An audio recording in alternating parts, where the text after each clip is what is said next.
Digital voice world का ये Jaipur radio world है। आपकी आवाज आपकी पहचान, और आवाज और पहचान तब बनती है जब हम स्टडी करते हैं, हम पढ़ते हैं। और जैसा कि आप जानते हैं कि मार्च से लेके और अप्रैल मई जून तक एग्जाम्स का हमारे देश में, खासकर इंडिया में, एक तरह का सीजन रहता है।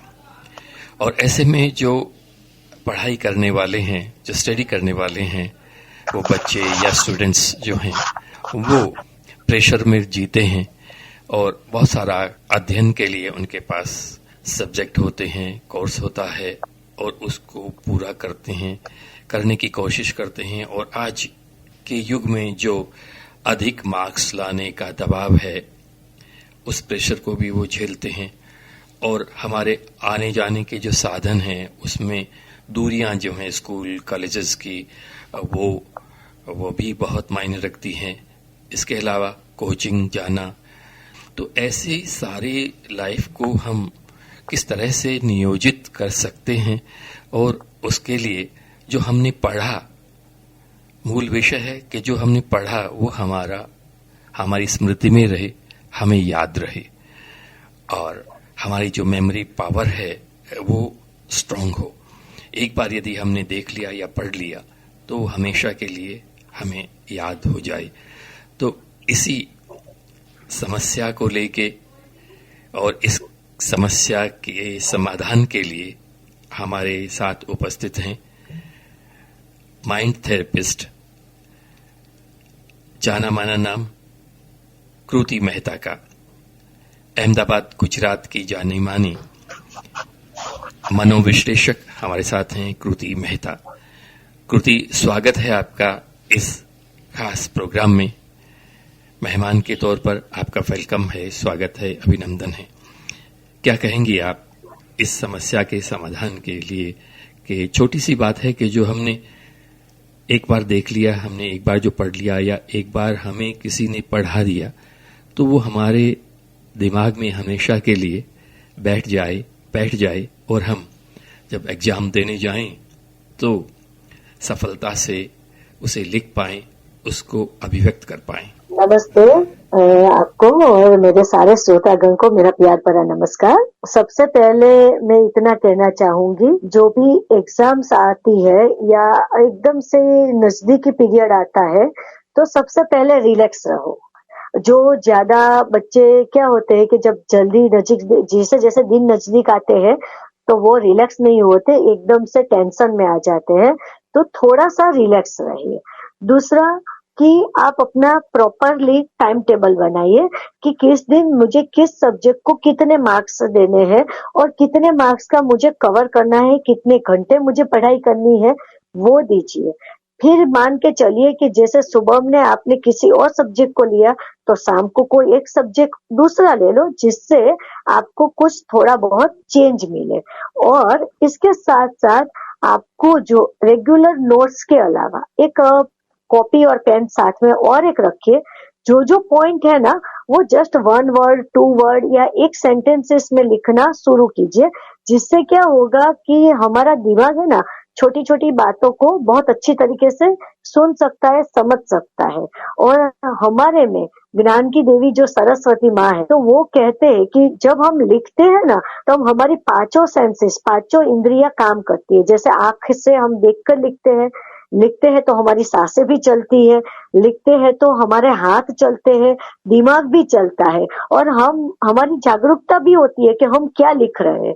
तो हमारी जो 5 इंद्रियां काम करती है ना, तो मैं इतना जरूर मानती हूँ कि लिखने से सब कुछ होता है। तो जितनी हो सके ना, तो मेरे सारे बच्चे और जो भी मेरे स्टूडेंट्स है, वो सारे के सारे लिखने की प्रैक्टिस डाले। जितना आप लिखोगे ना, उतना जल्दी आप मार्क्स गेन कर पाओगे। कभी कभार क्या होता है, पढ़ने के बावजूद भी हमारा दिमाग इधर उधर भटकता रहता है। जैसे कहीं पे किचन में कुछ काम चल रहा है, या बाजू में कोई आवाज आ रही है, या कहीं गाना बज रहा है, या कहीं कोई और एक्टिविटी कर रहा है दूसरे रूम में, तो दिमाग भटक जाता है। जब हम लिखते हैं ना, तो दिमाग भटकता नहीं है। तो एक छोटी सी नोट्स बनाए जो भी सब्जेक्ट है उसकी, तीसरा है कि आप हमेशा अपने जो खाना पीना जब उस वक्त होता है ना, तो थोड़ा लाइट कर दीजिए, फास्ट फूड मत लीजिए, जैसे हल्का सा दाल चावल है, खिचड़ी है, घर की बनाई हुई रोटी है, तो और फ्रूट है, उनका सेवन ज्यादा करें, जिससे आपको नींद नहीं आएगी। ये फास्ट फूड से या हेवी से आपको नींद भी आ सकती है, और क्या होता है कि एक तरह से उबासी भी आती है, तो हल्का खाना खाएं। और इतना भी कहूंगी कि जो हम परमपिता परमेश्वर की हम संतानें हैं, तो थोड़ा बहुत, ज्यादा नहीं, लेकिन सुबह में थोड़ा सा जल्दी उठ के ओमकार का नाद करें, क्योंकि ओमकार ऐसा एक यूनिवर्सल वर्ड है जिससे हमारे दिमाग में, हमारे पूरे बॉडी में, सातों चक्रों में एक कॉस्मिक एनर्जी आती है, और वो हमें तरोताजा रखती है। तो वो हमें रात को ओमकार करना है, रात को सोते वक्त भी ओमकार करना है, सुबह में उठते वक्त भी ओमकार करना है। और अगर ये भी नहीं करते, अगर कोई मुस्लिम भाई बहन है या कोई जीसस को मानने वाला है, वाहे गुरु को, तो जो भी अपने ईश्वर को मानते हैं उनका एक धन्यवाद दीजिए कि चलो मैं इतना तो काबिल हूं कि मैं यहाँ तक पहुंच पाया, इतना कुछ कर पाया। वो परम पिता आपको मदद करेंगे। वो प्रेयर भी कीजिए। और लास्ट में पांचवा है कि जितना हुआ है आपका सिलेबस, जितना कुछ हुआ है, नया अब कुछ और ट्राई मत करो। जितना हुआ है उनको कंप्लीट करो, उनको अच्छी तरीके से रीड करो, अच्छी तरह से समझ लो, बाद में ही आप आगे बढ़ो, क्योंकि लास्ट मोमेंट पे आप कुछ नया करने जाओगे तो जो पुराना है वो भी आप भूल जाओगे। तो जितना किया है लास्ट मोमेंट पे कुछ नया ट्राई मत करो। खास इतना भी कहना चाहूंगी कि काफी स्टूडेंट्स होते हैं जिनको गिफ्ट में नई बॉल पेन, नए पॉकेट, नया सब कुछ मिलता है। तो मेरा एक एक्सपीरियंस रहा हुआ है कि जो बरसों से आप जो पेंसिल, पेन, पेपर, कॉपी जो भी आप यूज करते आए हो ना, वही यूज करो। कुछ नया करने जाओगे उसका पॉइंट है, क्योंकि एग्जाम हॉल में हम नहीं देख सकते, हमें फास्ट भी लिखना होता है, हमारे पास समय भी लिमिटेड होता है। तो जो बॉल पेन, जो पेंसिल, जो साधन आप यूज करते हो ना, वही रेगुलर यूज करो। कुछ नया ट्राई मत करो, क्योंकि नया ट्राई करने में कहीं आपको अनकंफर्टेबल लग सकता है। तो अपना अरेंजमेंट पहले से ही करके रखो। दूसरे दिन एग्जाम है तो पहले प्रिपरेशन करके रखो, जिस दिन दूसरे दिन रिलैक्स होकर आप एग्जाम देने के लिए जा सको और अच्छे मार्क्स आप गेन कर सको। बहुत अच्छी बात बताई आपने, बहुत ही उपयोगी जानकारी है कि कई बार हम देखते हैं कि बच्चे जो हैं नोटबुक खोल के बैठे हुए हैं या लैपटॉप खोल के बैठे हुए हैं और मोबाइल लेके बैठे हुए हैं 2-2, 3-3 घंटे, लेकिन उन्होंने ग्रहण कुछ भी नहीं किया, अध्ययन उनका हुआ ही नहीं। तो उसके लिए आपने बहुत ही अच्छी बात बताई है कि हमें राइटिंग करनी है, लिखते रहेंगे हम। तो कहते हैं कि हमारी जो 5 अंगुलियां होती हैं उसमें 5 तत्व होते हैं, और जब हम लिखते हैं तो वो 5 तत्वों का जो ऊर्जा है दुनिया की, यूनिवर्स की, वो सारी हमारे हाथ की अंगुलियों में आ जाती है, और उससे हम अपने आप को अच्छा अभिव्यक्त कर सकते हैं। तो ये आपने जो अच्छी बात कही कि हमें लिख के याद करना है, और लिख के याद किया हुआ आपके अंदर भीतर से निकली हुई चीज होगी तो वो बहुत उपयोगी होगी, और हमेशा के लिए हम एग्जाम में उसको लिख पाएंगे और याद रख पाएंगे। दूसरी बात आपने जो बताई कि एकाग्रता के लिए हमें ओंकार नाद का या ओंकार का प्रयोग करना है, या फिर ईश्वर का शुक्रिया अदा करना है, तो उससे हमारे मन की निर्मलता बनी रहेगी और हम ईश्वर का धन्यवाद करेंगे तो हमें लगेगा कि हमने कुछ किया है। तो ये भी बहुत उपयोगी है। और साधनों की जहां तक आपने बात कही पेन और पेंसिल की, तो वो बहुत ही उपयोगी बात है, क्योंकि कई बार जब नया प्रयोग करते हैं तो वो चलता नहीं है, और चलता है तो अपने अनुरूप नहीं चलता, उस स्पीड से नहीं चलता। पेन है या पेंसिल है या जो भी ज्योमेट्री का जो सामान है, वो साधन है, वो वैसा उपयोगी वहां जाके हम उसमें उपयोगिता में सफल नहीं हो सकते और वो यूजफुल नहीं होता। तो इसलिए जिसको हम उपयोग करते आए हैं पूरे साल, और जिसका चिन्ह यहाँ पे है या इस डिग्री पे यहाँ पे है, ये सारी चीजें जो है हमें हमारे दिमाग में उसके साथ कनेक्ट है, इसलिए नई चीजों का उपयोग ना करें। जबकि होता अक्सर है कि बचपन में बच्चे जो हैं वो खासकर नई चीजों का कि मैं इसको एग्जाम में उपयोग में लाऊंगा, तो वो कई बार ऐसी गलती कर लेते हैं। तो ये बहुत ही उपयोगी साधन और आपने उसका प्रयोग बताया है, इसके लिए हम